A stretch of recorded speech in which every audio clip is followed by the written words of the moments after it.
Hello, wonderful students. Did you know that light waves have their own little army marching forward? But instead of soldiers, these troops are tiny wave sources everywhere on the wavefront. Why did the light wave go to the party?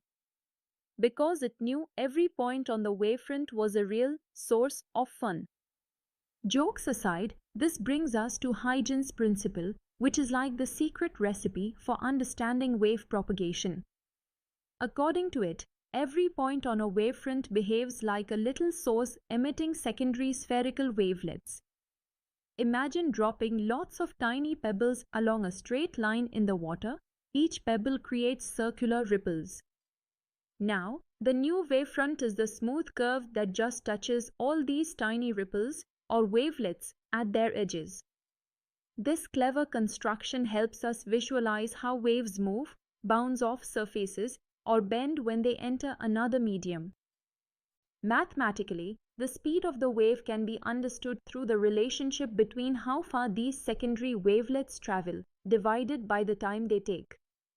In simple words, velocity equals delta x over delta t, meaning distance divided by time. Also, Huygens principle assumes wavefronts are continuous surfaces, and these wavefronts always stand at right angles or normals to the direction energy actually travels. This combination of geometry and physics opens the doors to explaining those familiar ideas of reflection and refraction in a way that's both intuitive and precise. Now, let's dive into what happens when a plane wave, sort of like a wave moving in a straight line like a marching band, hits a flat, reflective surface at an angle. Remember, an oblique wavefront is just one that is not hitting straight on but at some angle. When it touches the surface, each point on that wavefront acts as a source of fresh secondary spherical wavelets, each expanding away from the surface. These wavelets come together or interfere to form a new reflected wavefront. One of the golden rules of reflection, which you've probably heard at least 1,000 times, is that the angle of incidence exactly equals the angle of reflection. In other words, the angle where the wave strikes the surface, called angle I, is the same as the angle R where it bounces back. Geometrically and time-wise, if you imagine equal distance points along the reflected front, the wavelets reach them all in the same amount of time, confirming this very law. Using Huygens construction, we draw perpendicular lines from points on the incoming wavefront to find the reflected wavefront, and this confirms the classic law, angle I equals angle R. It's like a perfect mirror dance, every step balanced and timed perfectly.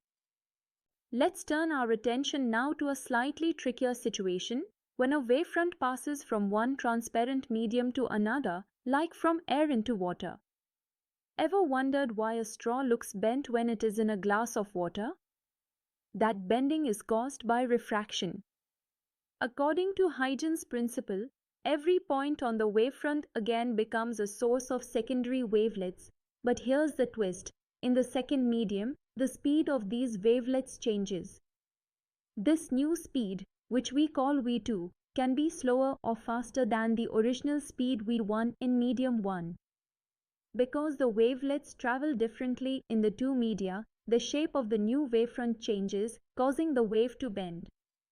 Using the geometry of the wavelets' overlapping spheres, the ratio of the signs of the angles of incidence and refraction equals the ratio of their speeds. In other words, sin of I divided by sin of R equals v1 over v2.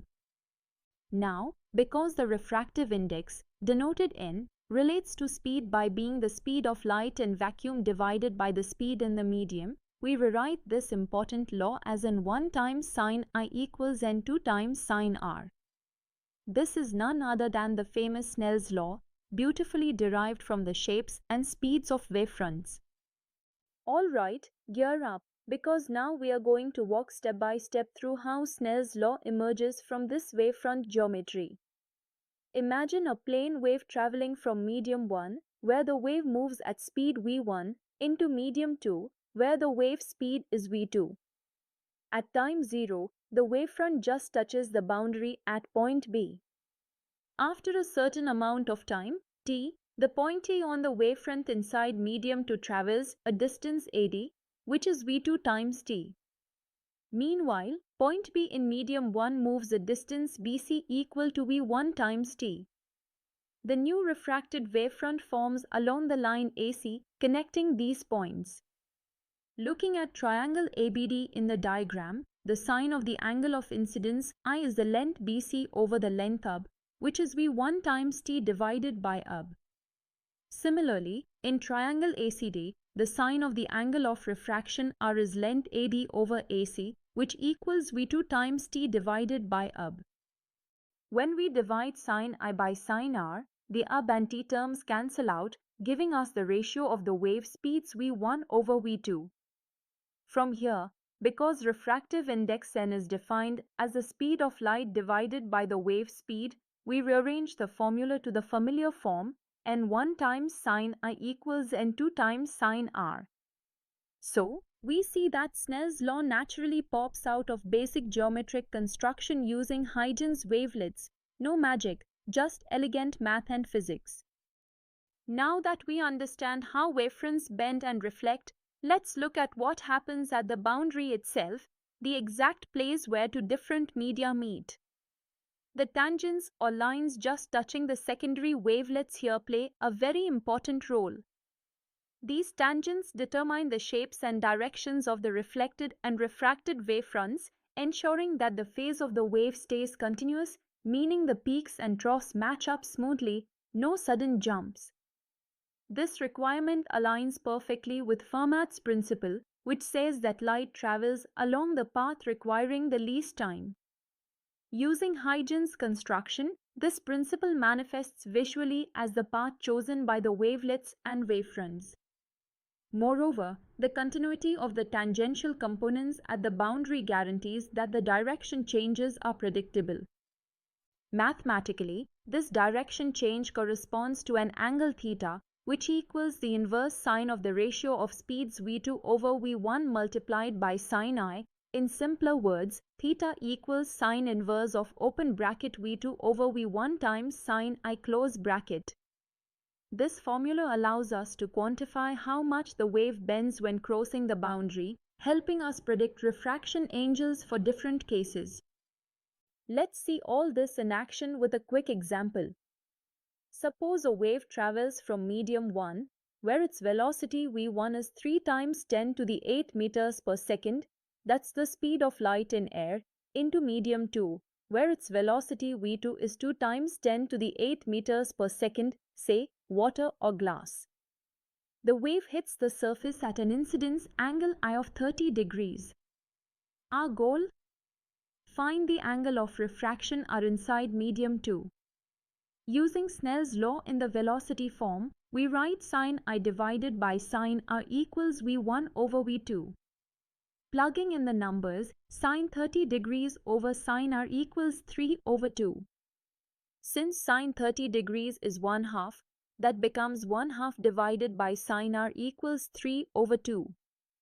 Rearranging gives sine R equals open bracket 2 over 3 close bracket times 1/2, which simplifies to 1/3. Now, finding R requires calculating the inverse sine of 1/3, which is approximately 19.47 degrees. Notice that the refracted angle is smaller, as expected, since the wave slows down in the denser medium, bending toward the normal. A neat practical example of this is how a pencil appears bent in a glass of water. Let's wrap up what we've learned today. First, the angle of incidence always equals the angle of reflection. Simply put, they are the same because of the way wavelets bounce off surfaces. Second, the ratio of the sine of incidence angle to the sine of refraction angle equals the ratio of the velocities in the two media, or equivalently, the inverse ratio of the refractive indices. This leads us elegantly to Snell's law, refractive index 1 times sine I equals refractive index 2 times sine R.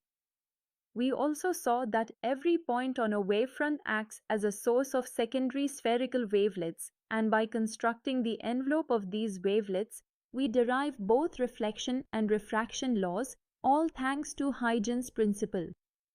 When waves change speed crossing boundaries, their wavefronts bend, creating refraction, while equal speeds mean straight travel. What's more, Huygens' principle beautifully confirms Fermat's least time principle, linking wave and ray approaches in optics. So next time you stare at a pond or look at the shiny road on a sunny day, you'll know the secret dance of waves behind these everyday marvels. That's it for today's exciting journey through wave optics. Physics becomes truly fun when you can laugh and learn together. See you in the next session.